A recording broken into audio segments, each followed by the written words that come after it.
হানাদার ড্রোন রুখতে বাল্টিকের ধারে পাঁচিল তুলবে ইউরোপ। মস্কোকে মাত দিতে এককাট্টা ন্যাটো ও ইউরোপীয় ইউনিয়ন। রাশিয়া ইউক্রেন যুদ্ধেই শুরু ড্রোন যুগ।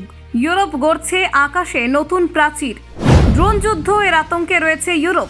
রাশিয়ার মোকাবিলায় তৈরি হচ্ছে সুরক্ষার ঢাল। ভিয়েতনাম থেকে ইউক্রেন ড্রোন বদলে দিল যুদ্ধের সংজ্ঞা। Operation spider web. ইউক্রেনের ড্রোন হামলায় কেঁপে উঠল রাশিয়া। ড্রোন অনুপ্রবেশে বিপদে ইউরোপ। ডেনমার্কে তড়িঘড়ি জরুরি বৈঠক। ইউরোপের আকাশে নতুন যুদ্ধ। গড়ে উঠছে ড্রোন প্রাচীর। আধুনিক যুদ্ধের গেম চেঞ্জার ড্রোন। পাল্টে দিচ্ছে সামরিক কৌশলের ইঙ্গিত। কাগুজে বাঘ পুতিন। ট্রাম্পের মন্তব্যে নতুন আগুন রাশিয়া ইউক্রেন দ্বন্দ্বে। রুশ ড্রোনে কাঁপছে ইউরোপের সীমান্ত। ইইউর পরিকল্পনায় বিশাল প্রতিরক্ষা নেটওয়ার্ক। ইউক্রেনের অভিজ্ঞতা কাজে লাগিয়ে ইউরোপ গড়ছে ড্রোন বিরোধী ঢাল। তবে কি রাশিয়াকে ভয় পাচ্ছে ইউরোপ? দেখুন, ঠান্ডা যুদ্ধের সময় থেকে বিশ্বজুড়ে সামরিক প্রতিযোগিতার এক নতুন অধ্যায় শুরু হয়েছিল। সোভিয়েত ইউনিয়ন এবং আমেরিকা নিজেদের আধিপত্য প্রমাণে ভিয়েতনামকে বেছে নিয়েছিল পরীক্ষার ময়দান হিসেবে। সেই যুদ্ধে প্রথমবার ব্যাপকভাবে ব্যবহৃত হয়েছিল ড্রোন প্রযুক্তি। লক্ষ্য ছিল শত্রুপক্ষের গতিবিধি নজরে রাখা ও যুদ্ধক্ষেত্রে তথ্য সংগ্রহ করা।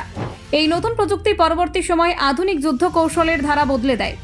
ড্রোনের বিকাশের ইতিহাস আসলে আধুনিক যুদ্ধের ইতিহাস। সময়ের সঙ্গে সঙ্গে ড্রোনের আকার, ক্ষমতা ও উদ্দেশ্য বদলেছে। প্রাথমিকভাবে নজরদারির কাজে ব্যবহৃত হলেও এখন তা সরাসরি আক্রমণ চালাতেও সক্ষম। বিশ্বের প্রায় 50টিরও বেশি দেশ প্রত্যক্ষ বা পরোক্ষভাবে ড্রোন ব্যবহার করছে। এর মধ্যে রয়েছে America, Russia, Ukraine, Israel, Iran, চীন, ভারত ও পাকিস্তান। ড্রোনের দুটি প্রধান ধরন ইউএভি ও এমএভি। ইউএভি আকারে বড়, দীর্ঘ সময় আকাশে উড়ে থাকতে পারে এবং বড় পরিসরে নজরদারি বা আক্রমণ চালাতে সক্ষম। অন্যদিকে এমএভি ছোট আকারের ড্রোন, যা সংকীর্ণ স্থানে বা নির্দিষ্ট টার্গেটে ব্যবহৃত হয়। এই দুটি প্রযুক্তি আজকের যুদ্ধের রূপরেখা পাল্টে দিয়েছে। রাশিয়া ইউক্রেন যুদ্ধে এই প্রযুক্তির সর্বাধিক বাস্তব প্রয়োগের উদাহরণ 2022 সালে শুরু হওয়া এই সংঘাত এখন কার্যত বিশ্বের প্রথম পূর্ণাঙ্গ ড্রোন যুদ্ধ হিসেবে পরিচিত।